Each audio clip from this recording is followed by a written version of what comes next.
This week, join me on a search for one of the great mysteries of archaeology, the lost cities of the Amazon. 500 years ago, Spanish conquistadors first came here in pursuit of gold. They found no treasure, but they did bring back stories of amazing cities thriving in the jungle. Their tales triggered centuries of exploration, all of it in vain. But now, thanks to some revolutionary new discoveries, we just may be able to find those lost cities. Join me as I follow in the footsteps of explorers past and present. Venture deep into remote jungles to meet a little-known indigenous tribe. They'd boil the flesh off the body? And find evidence of ancient cities hidden in the Amazon. We're digging for the truth, and we're going to extremes to do it. Amazon, here we come!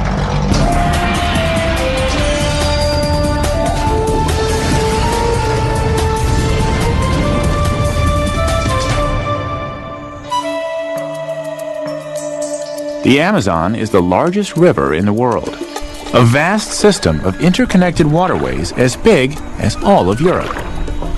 Covered by impenetrable jungle and home to savage beasts, it was for centuries known to explorers as the Green Hell.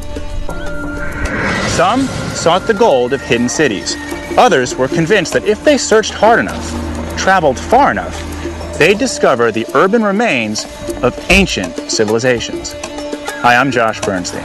I've come here to Brazil to explore one of archaeology's great mysteries, the lost cities of the Amazon. The first Europeans entered the Amazon basin in the middle of the 16th century. They were Spanish conquistadors under the command of Francisco de Orellana, and they traveled inland from the Pacific Ocean in search of El Dorado, the legendary city of gold.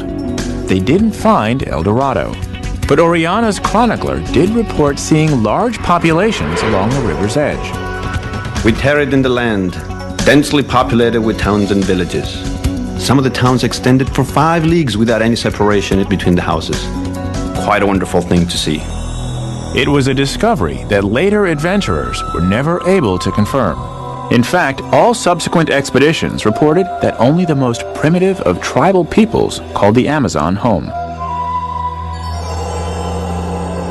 But one man remained convinced that the lost cities could be found. Lieutenant Colonel Percy Fawcett. A prominent member of the Royal Geographic Society, his many exploits were followed avidly by newspaper readers all around the world. Fawcett, a real-life Indiana Jones, spent 30 years searching for the ruins of ancient cities in the Amazon. His inspiration? The accounts of Orellana and other Spanish explorers. Their stories were his life's obsession. They would also take him to his grave. His quest began in 1906.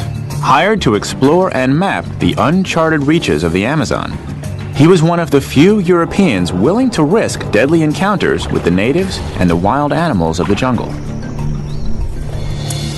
I have traveled much in places not familiar to other explorers, and the wild Indians have again and again told me of the buildings, the character of the people, and the strange things beyond. The existence of the old cities I do not for a moment doubt. Fawcett mysteriously disappeared in 1925. This tribe, the Kwikuru, are the descendants of the last people to see him alive. Even today, they still talk about the man they call the Colonel. But the first real clue to suggest Fawcett's quest wasn't in vain was discovered almost 1,000 miles from here. This is the Brazilian city of Belém. It's located where the Amazon meets the Atlantic. In the 19th century, some unusual artifacts began to show up in the markets here, and they created quite the sensation. They came from a nearby island called Marajó. They were fascinating because the sophistication of these artifacts proved that an advanced and complex society was living here in Amazonia. If there was a complex society, could there have been cities too? To find out, I'm going to Marajó Island. It's just across from Belém, in the mouth of the Amazon itself. Much of Marajó is covered in water for almost 10 months a year, and there are no roads. This is one of the few times it's accessible. The only way in is by plane. I'm meeting Denise Shan, a visiting scholar at the Emilio Geldi Museum. She's taking me to one of the sites where she's found these mysterious artifacts, buried in huge mounds built up from the flat island. It wasn't like you were the archaeologist. Radiocarbon dating indicates these sites are 1,500 years old. Look, here it is. So this whole mound here, everything here, was man-made. Right. It looks like a small hill in the midst of thick vegetation. How big is this mound? It used to be 7 acres. That's pretty big. Yeah, and 36 feet high. The mounds kept people above the seasonal flooding, Included.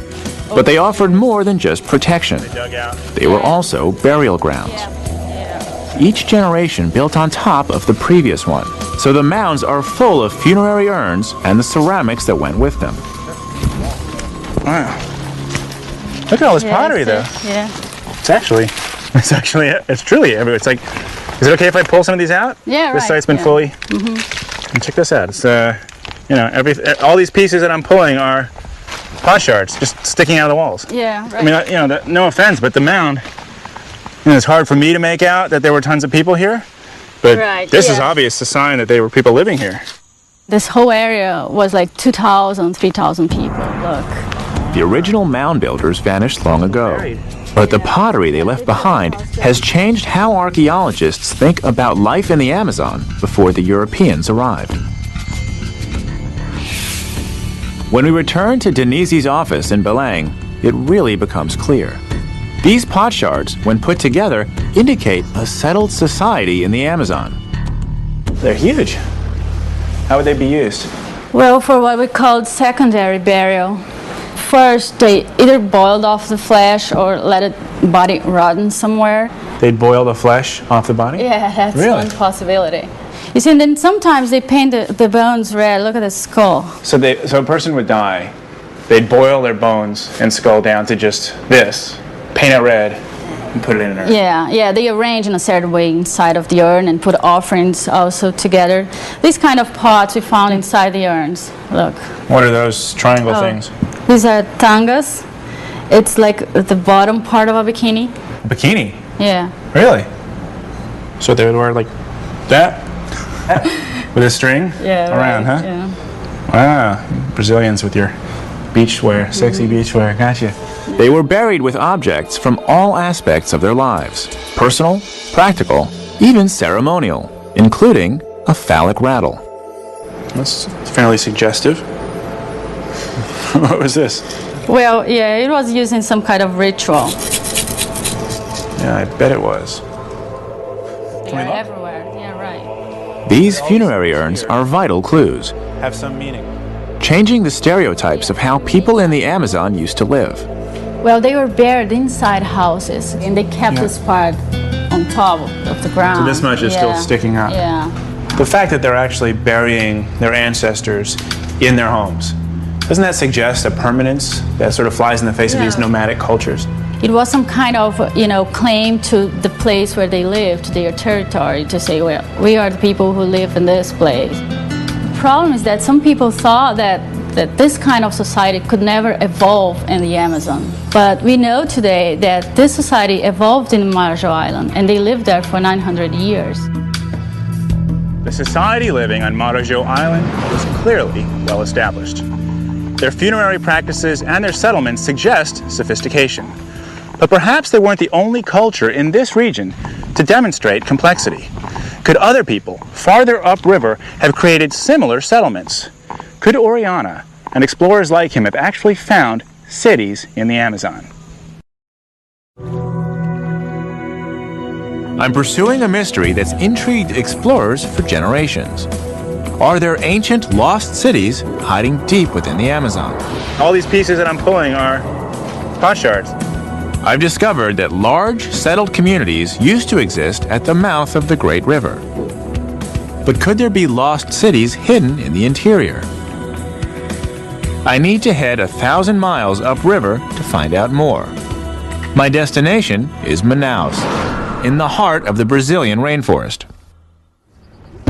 It's near here that new excavations have inspired archaeologists to rethink the possibility of lost cities in the Amazon. Manaus is the main port of the Amazon basin, bustling with activity, a market for goods from throughout the region.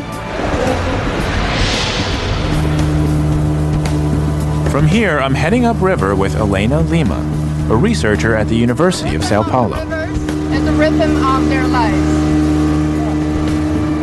Soon after leaving Manaus, I noticed that the banks are almost completely deserted. There are no visible settlements.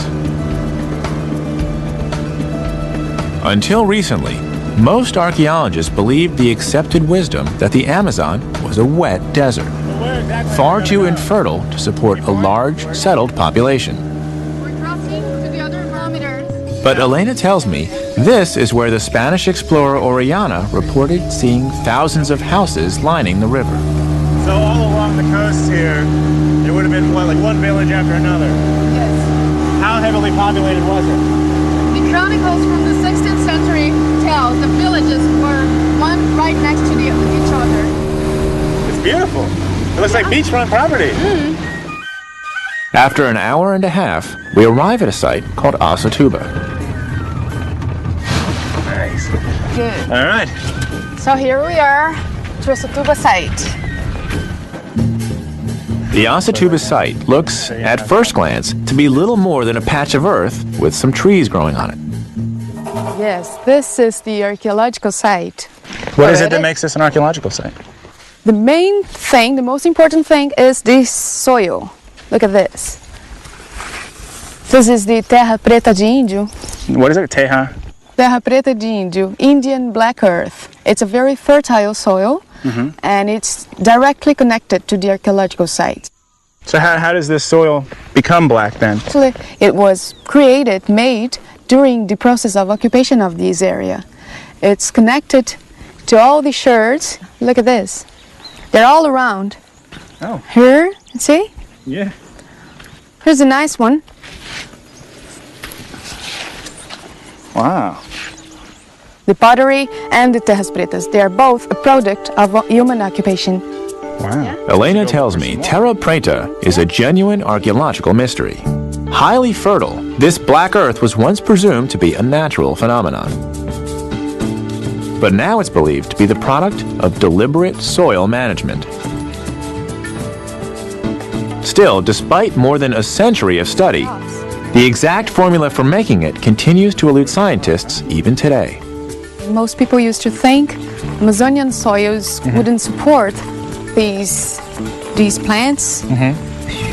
So maybe the way that people thought that you couldn't actually support a society, grow Yeah. crops here. Yeah. But I guess And you these can, yeah. these black earth showed people knew how to deal with this. Indigenous tribes in the present-day Amazon typically do what's called slash-and-burn agriculture.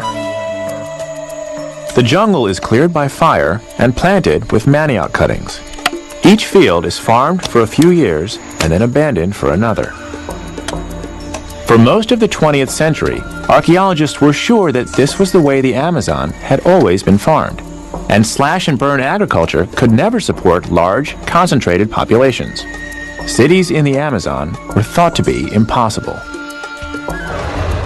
But cultivation with terra preta is much more productive than slash-and-burn methods. The proof is growing all around us. Maybe Oriana was telling the truth about the cities. We are 2.5 kilometers far from the other spot, and this is still the same site and the same terra preta extension. Stretches all this way. Yes, yes. Wow. Okay. Want to show you this? These were found when they cut the road. These are funerary urns. Oh. You see one over here and the other one here. Still in the ground from below. Yeah, Okay. yeah. And this here is terra preta again. Yes, yes. Can you see the contact between the terra preta and the yellow soil? There must be like 3 feet of that up there. Yeah, it's a thick layer. And you said that this is what, 2.5 kilometers from where we just were? Yeah, And it's terra preta the whole it's way? a huge extension, yeah. Wow.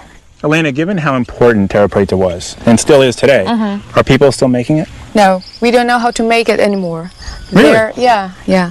So what happened to the people who knew how to make it? When the first Europeans came, they tell us about large abandoned villages. So all these people were dying of diseases, were running away, to upriver, mainly upriver, and all this structure, the social structure, collapsed. So the ability to make terra preta, I guess like this art of creating the soil, was lost with the people who died. Yes. This fertile black earth, with its rich carbon content, remains almost as much of a mystery today as when it was first discovered. Yeah, right here. As for Percy Fawcett, he knew nothing about terra preta, but he knew a lot about the potsherds that went with it. He found them everywhere as he mapped the Amazon. Using an altimeter and the simplest of surveying equipment, he explored the vast and mostly uncharted Amazon basin. But Fawcett had more than maps on his mind. He believed there were stone cities hidden in the jungle. Cities like those then being uncovered in the jungles of Central America and Peru. One day, while combing through archives in Rio de Janeiro, he found a document written in 1743. It described a ruined city full of palaces and public plazas deep within the rainforest. Now, Fawcett was convinced. The city was so real to him that his son Jack was able to draw a picture of it from his description. Fawcett called the city Z, and he thought he knew where it was, but he kept the exact location a secret. He would be the first to find it, or die trying. It's a wonderful, romantic vision, but it's hard to match Fawcett's imagined city with what I've seen at Asatuba. So what does Asatuba tell us about primitive life here? It was more densely occupied in the past than it is today. And given that you said that this riverbank was wall-to-wall villages, basically back-to-back throughout, is there any way to know how many people were in this region? I wouldn't run the risk of saying numbers, but surely a lot of people. It seems Oriana was telling the truth. There really were large villages along the banks of the Amazon. But it's going to take more than rich soil and sophisticated pottery to convince me that these were the kinds of stone cities that Fawcett was looking for deep in the interior of the Amazon. I'm following the route of adventurer Colonel Percy Fawcett to learn what happened to him, and to try and find what he called the lost city of Z. For years, archaeologists doubted the stories of lost cities in the Amazon, but I've seen some compelling evidence that they may actually exist. I'm flying over 1,000 miles. From Manaus to Canarana, deep in the heart of Brazil. Here I pick up Mike Heckenberger, an archaeologist at the University of Florida. We're heading into the vast, wild region of the Upper Xingu River. Away we go. And here we go. It's the largest tract of tropical forest in South America still under indigenous control. Very smooth. Yeah. We're going in for 4 days. We'll be away from electricity and phones. There is a shortwave radio, but I'm told it's unreliable. In 1925, Percy Fawcett headed into this same region. He was looking for the lost city of Z. He had tried once before and failed. Now he was 58, and he knew that this was his last chance. If the journey is not successful, my work in South America ends in failure, for I can never do any more. With Fawcett was his son, Jack, and Jack's best friend, Raleigh Rimmel, who thought this trek would be a great segue to becoming a Hollywood movie star. They set out with mules and 2 guides. Mike and I fly over the same territory that Fawcett's small expedition crossed.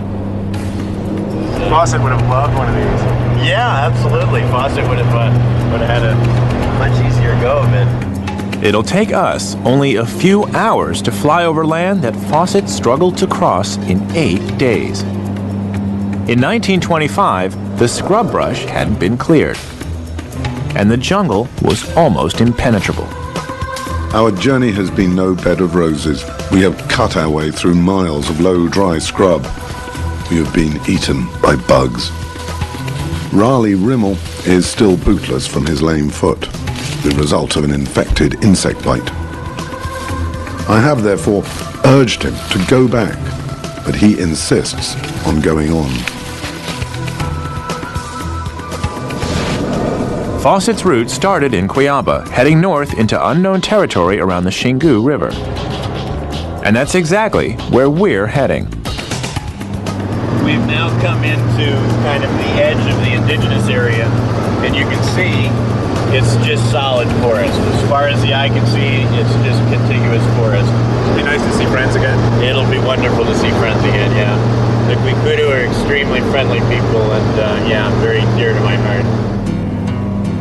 We approach the village of Kwikuru, where Mike has been studying their lifestyle today and the archaeology of 500 years ago. So that's it. That's it. That's the Kwikudu village.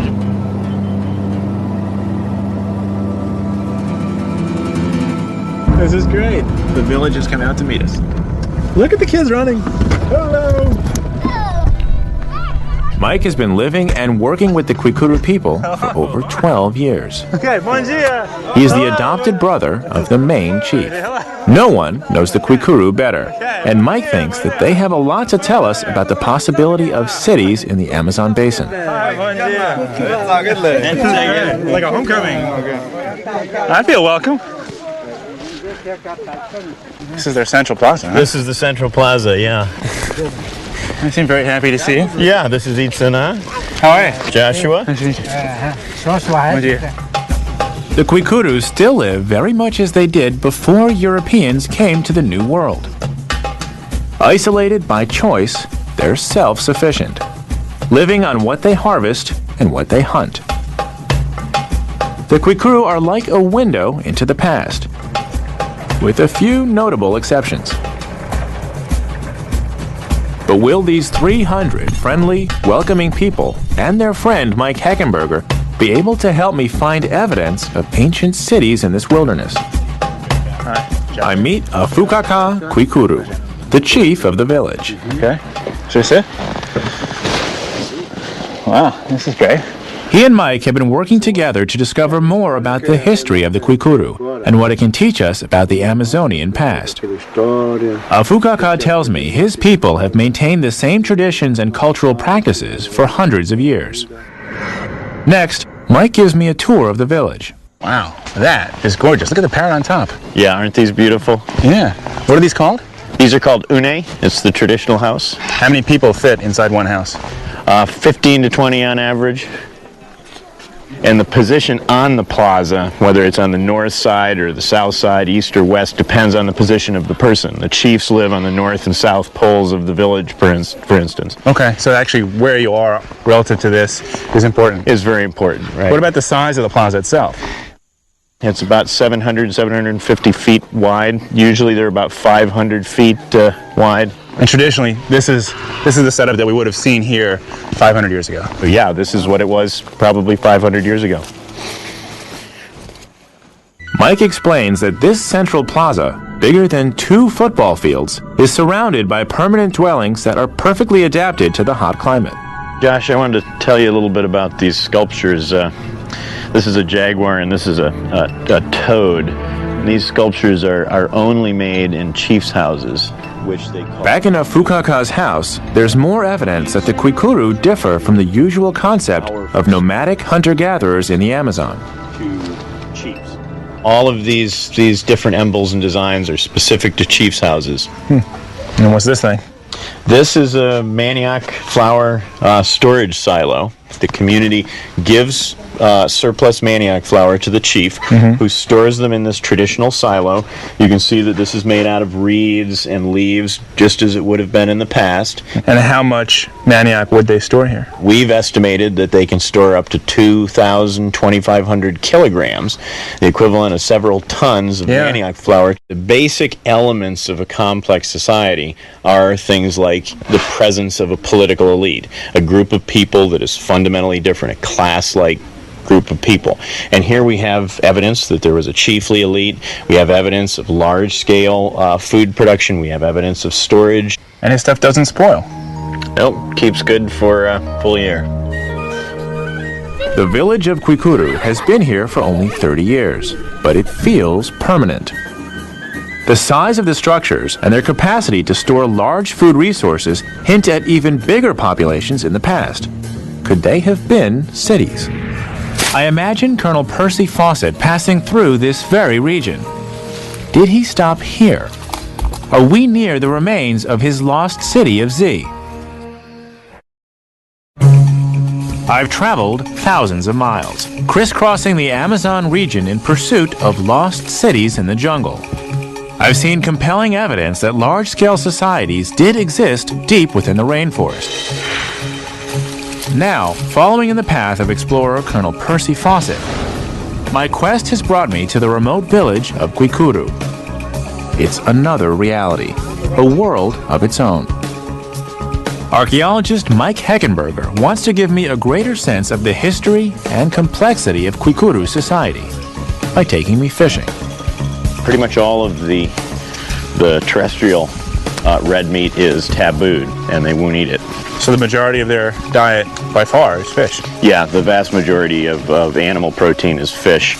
They also eat, during certain times of the year, grasshoppers. Yeah, no, actually, I like the taste of grasshoppers. It's a long walk that starts out dry, then gets wetter and wetter.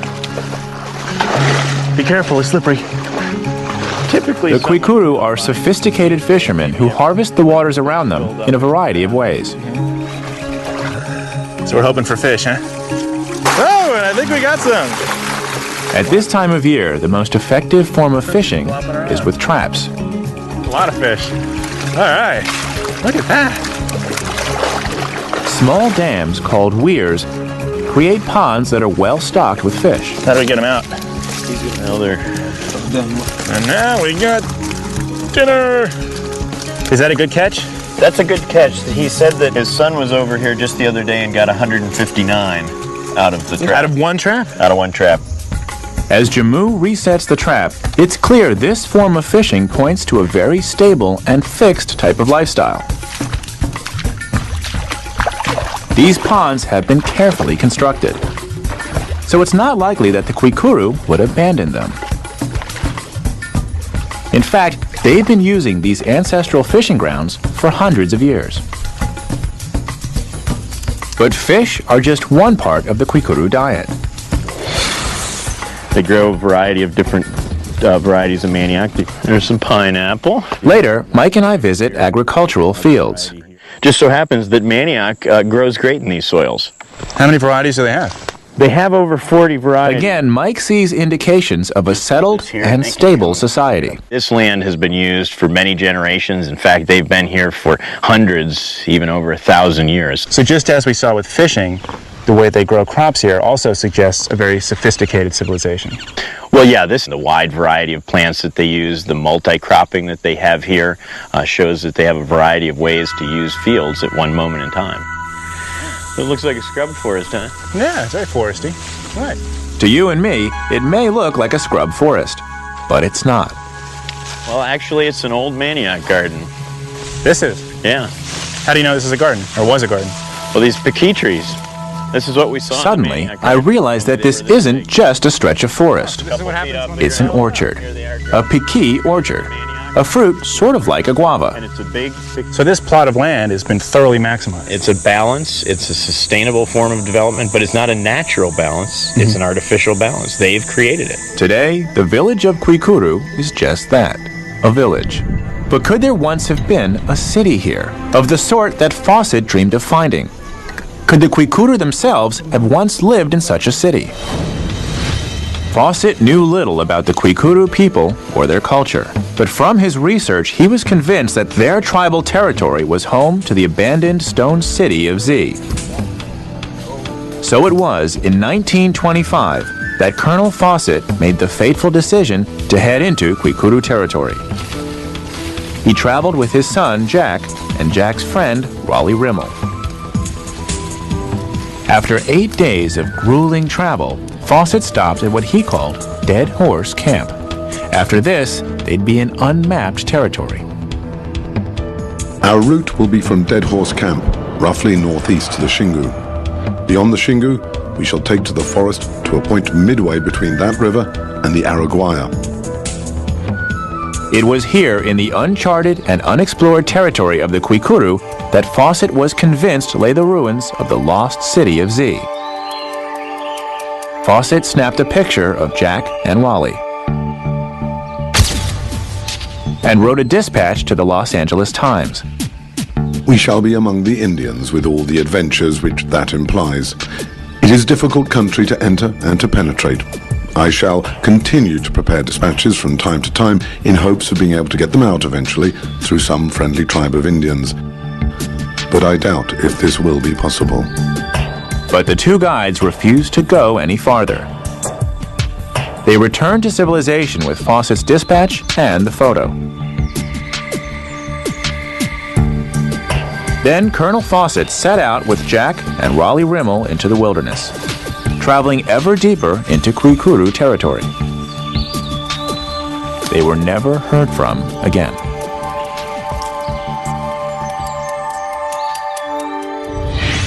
As I spend time with the Kwikuru, I hope to learn more about Fawcett's fate.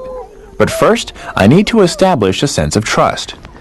Mike and I are invited into the Kwakutu, the men's house in the center of the plaza. Oh, wow. Women are not allowed here. The men are preparing for a special ceremony. What some of these symbols mean? This is an anaconda design. Okay. He's painting this fella in front of him is a land tortoise.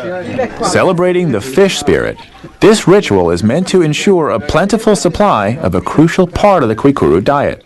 It's also a welcome form of recreation. Having fun? Está perguntando se tá.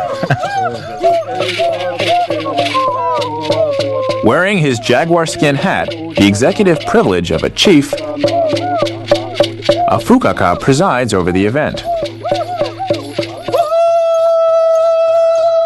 The Kwikuru challenge many of the stereotypes of the Amazon.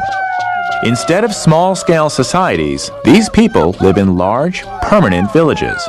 This one village has stood in the same place for more than 30 years. It begs the question, could the Kwikuru have once lived in an even more sophisticated setting sometime in the ancient past? The kind of stone city Percy Fawcett believed he'd find. I've been following in the footsteps of Colonel Percy Fawcett and his search for the lost city of Z. My journey has taken me deep into the jungle and the territory of the Kwikuru. It was here that Fawcett had hoped to find his lost city. And it was also here that he mysteriously disappeared. Now archaeologist Mike Heckenberger wants to show me something that may shed light on Fawcett's quest. We head out to a place considered sacred by the Kwikuru. It's called Nokugul, the place of the jaguar. And we're now coming into the ancient village, the ancient community. Right here. Right here. How do we know that? See that little rise we just came over? Yeah, this little depression here? Right. If I come back down in here, yeah, you can see that rise is the beginning of the archaeological site. This is the outer limit of the... So you're outside? I'm outside. And I'm inside. And you're inside. You're an insider. Come on in. Thank you. Let's go check it out. Working with a fukaka, Mike has found that this sacred place is also the site of an ancient settlement. And we're getting closer to the center of the village. We're getting closer to the center of the village. Is that why I'm seeing more pottery as we get closer? Once again, there's an abundance of pot shards. Keep on going. Keep going.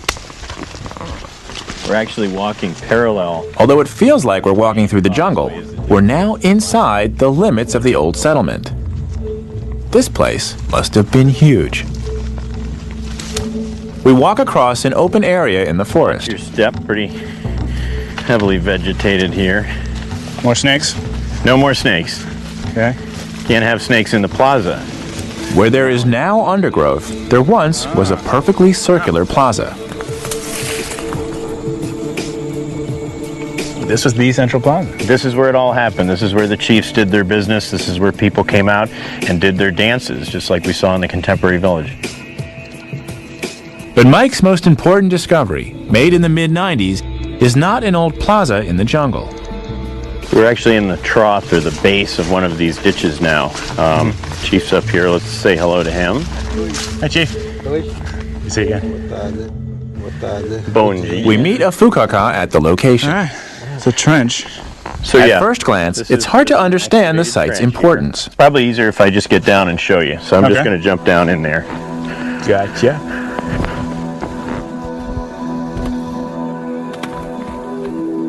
All right, so what are we looking at here? This is the excavated ditch where they would have had the palisade wall. A palisade is a wooden defense wall, like the ones around cavalry forts in the American West. Here, Mike has found concrete evidence that a palisade wall surrounded the ancient town of Nakugul. Well, if you look here, this red, that's the natural soil color. Okay. And you can see there's a transition that's very clear here. Dark soil with little pieces of charcoal in it, red soil here. That's the boundary. They dug the trench right here into the natural soil and then infilled. And right in the middle of these two walls is where the trunks are. What was the length of the perimeter of this wall? This particular wall was about 1.5 kilometers long, or just over a mile long. Wow. So they're moving a tremendous amount of dirt. This represents a huge work project. It speaks to the amount of labor, and even more than the gardens and the houses that we talked about, this shows these people meant to stay. They weren't going anywhere. This is a permanent construction. This is a long-term settlement. They lived here for centuries. So this is the principal Kwikudu Road leading west. It's one of the principal entryways into the village. 500 years ago, Nakugul didn't just have elaborate wooden fortifications. It also had extensive roads.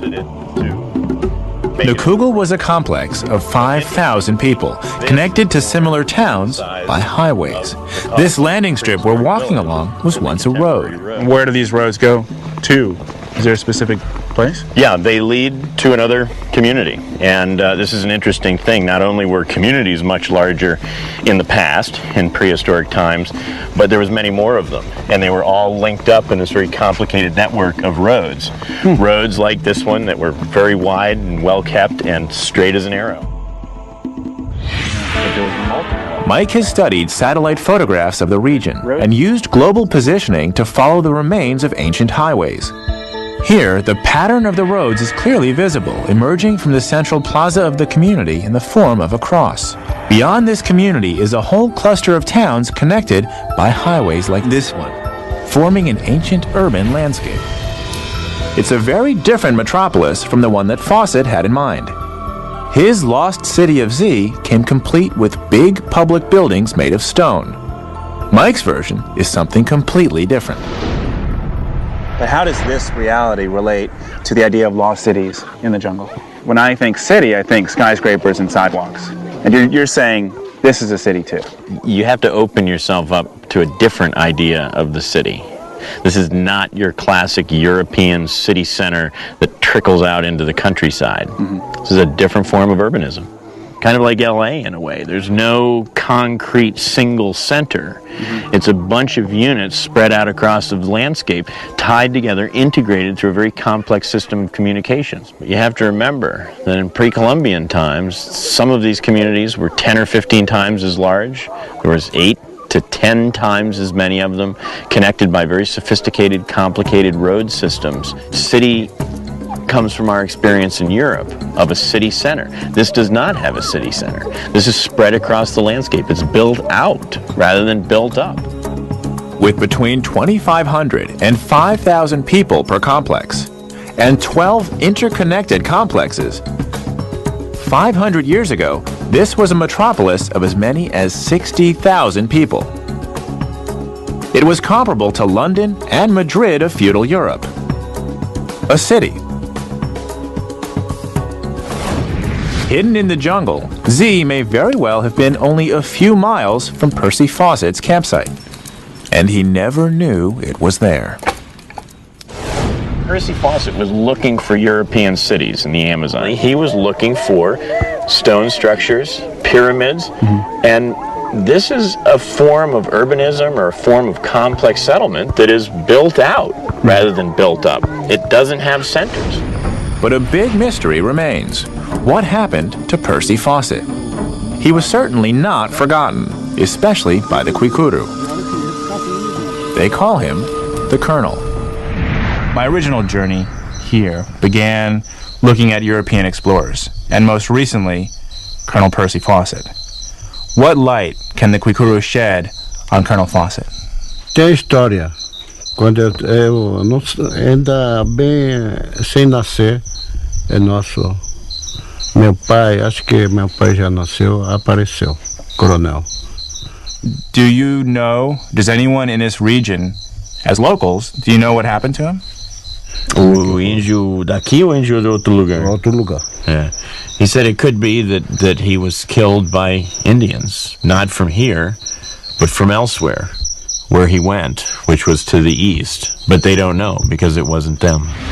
But there were plenty of other stories.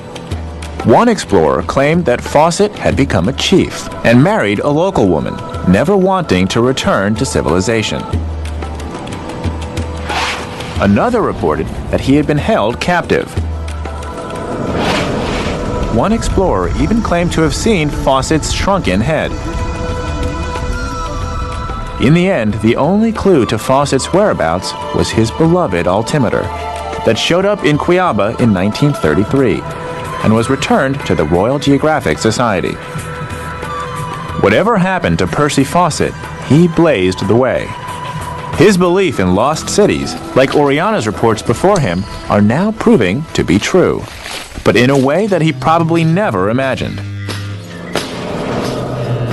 There is a complex, stratified society right here in Kwikuru that in the past was even more sophisticated. But Fawcett, looking for cities of stone, would never have recognized the evidence, even if it were right in front of him. This adventure began on a quest for lost cities in the Amazon. Did they really exist? Based on what I've learned, I think so, but we have to reshape our understanding of what it means to be a city. The lost cities of the Amazon may not be what we, like Percy Fawcett, have been conditioned to expect. But they have all the characteristics of cities everywhere. Permanence, large populations, a generous food supply, and a political elite. More importantly, these new discoveries in the jungle may be the beginning of a significant change in our understanding of the Amazonian past.